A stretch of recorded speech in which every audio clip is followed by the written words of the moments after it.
joie et l'allégresse que les fidèles de la paroisse Notre-Dame de la Miséricorde à Thiégo 2 ont commémoré 25 décembre la naissance du Christ, sauveur du monde. Un événement spécial dans la vie des chrétiens. Il a été marqué dans cette paroisse par le baptême des petits-enfants.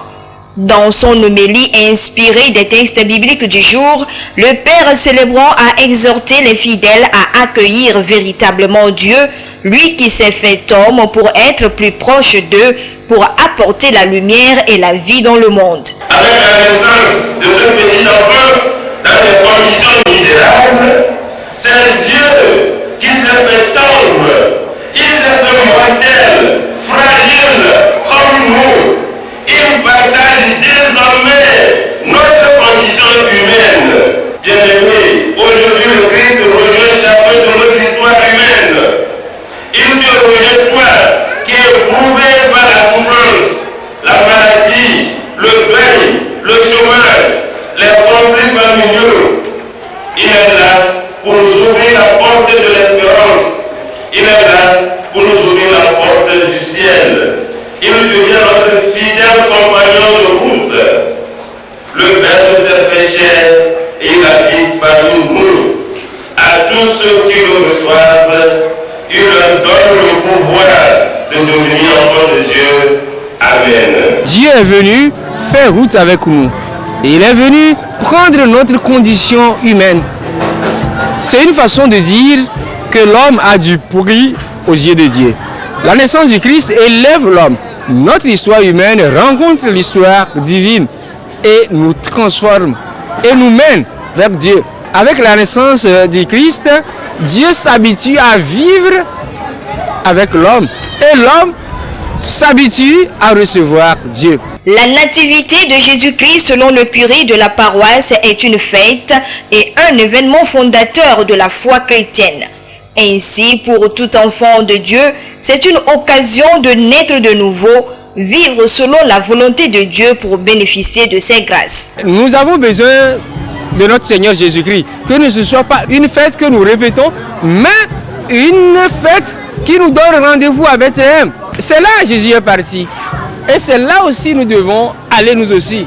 À Bethléem, Jésus voudrait nous communiquer sa vie. Et à Noël, nous avons besoin de nous renaître en lui. Une façon de considérer autrement les choses, une façon de vivre autrement les choses. Ce qui doit être à la base de toute cette évolution, cette transformation, ce renouveau, c'est la vie qu'il apporte. À partir de cette célébration, les fidèles sont renvoyés à leur mission, celle de répandre la bonne nouvelle et l'amour de Dieu autour d'eux. Ils sont appelés aussi à être la lumière du monde.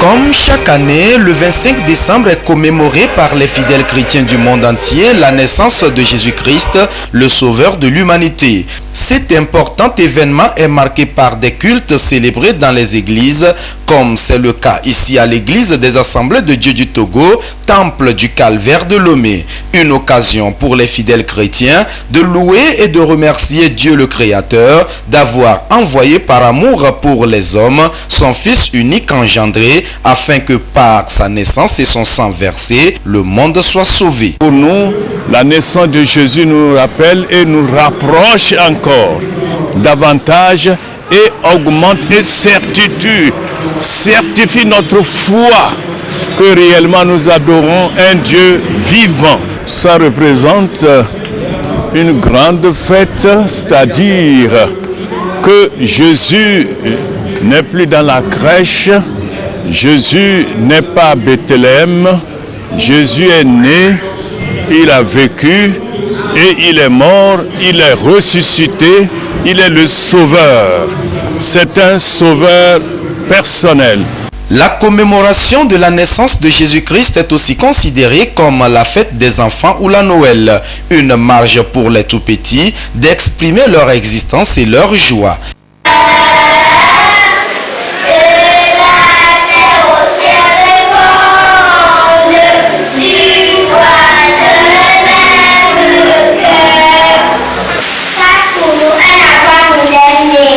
Un fils vous a donné. Elle a donné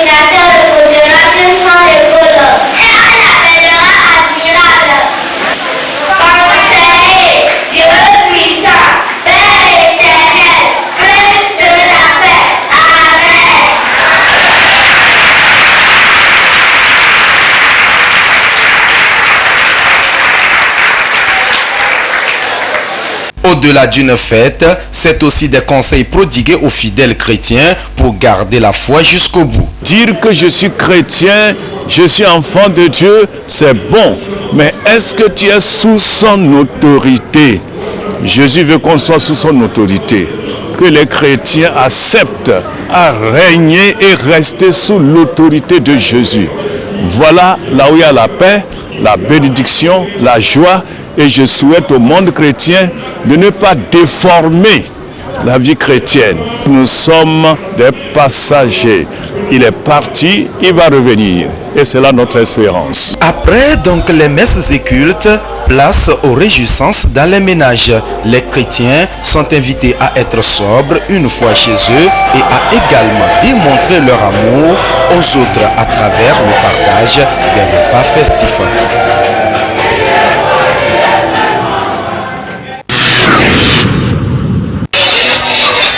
Le Père Noël est sur son cheval blanc. La fête de la Nativité Noël démarre bien pour ces enfants de la commune Agouenive 1. Les responsables de la dite commune ont tenu à leur offrir des cadeaux lors de cette rencontre de réjouissance afin de rendre la fête joyeuse et agréable.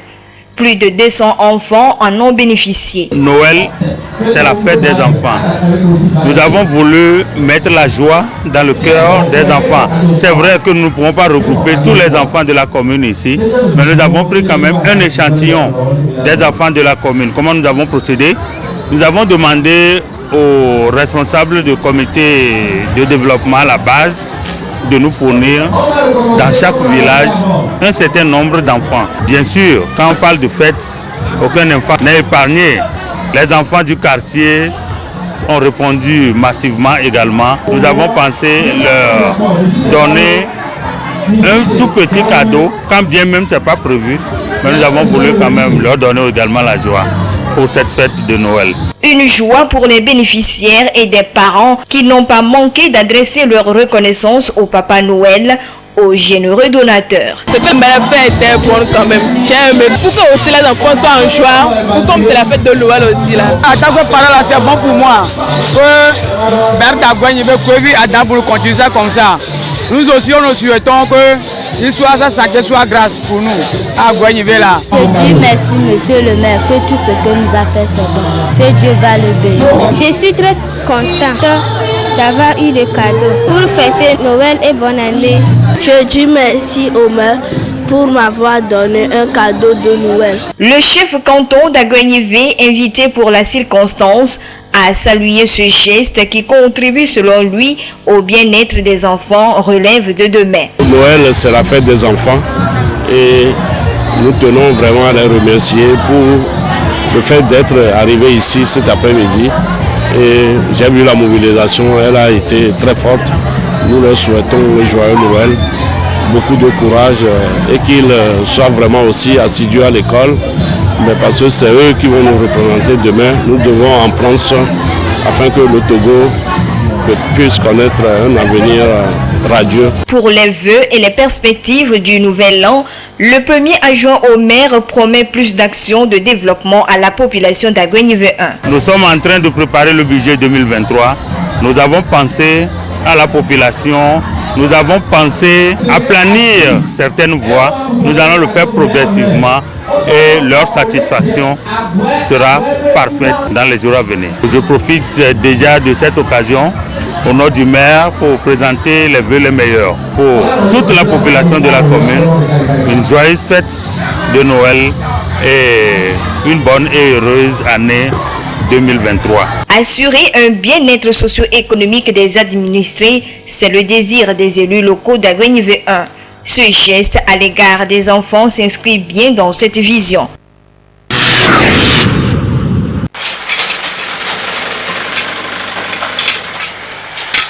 Au début, je ne voyais pas l'utilité de la carte, mais finalement j'ai pu obtenir la carte et j'ai vu que la carte, ça m'a vraiment servi.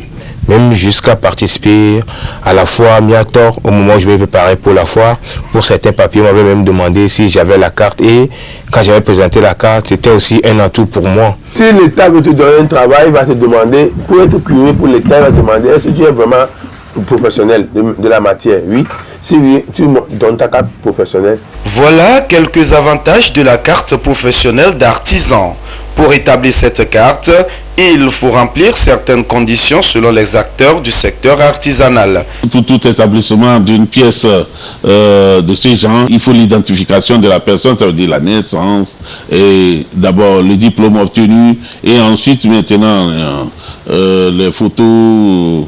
Actuellement, ça se fait chose avec l'électronique, tout ça là, et en un rien de temps, vous avez votre carte professionnelle. Tous les éléments qu'il faut réunir avant la fabrication de cette carte, donc c'est payant et ça vaut 5 000 francs. Nous avons un expert venu de la Chambre de Cologne en Allemagne qui nous aide véritablement dans le travail de sensibilisation et de pouvoir répertorier les artisans disposant de leur carte professionnelle. Sans votre carte professionnelle, vous n'avez pas d'atout venant de l'UCRM ni des chambres de métier. À l'heure où le monde fait de plus en plus face aux problèmes de concurrence, le professionnalisme et l'excellence sont des clés pour avoir accès au marché national et international.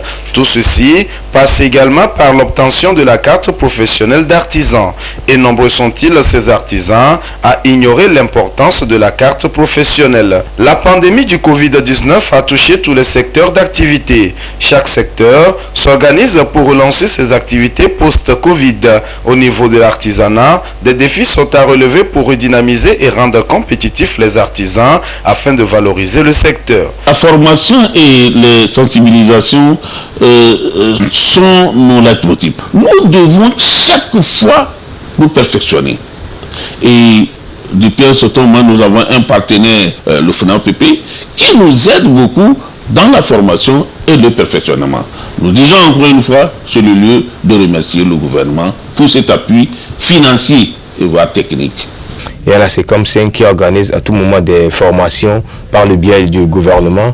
Et je peux dire qu'à travers ces forums, on essaie toujours d'apprendre de plus, de s'organiser, de mieux faire pour pouvoir se relancer et bien reprendre les activités. Le gouvernement togolais accorde une place de choix à l'artisanat. Il entend faire de ce secteur un levier de développement socio-économique et culturel. Voilà pourquoi des séries de formations sont périodiquement initiées à l'endroit des artisans. Ceci pour renforcer leurs capacités et leur permettre d'être plus compétitifs.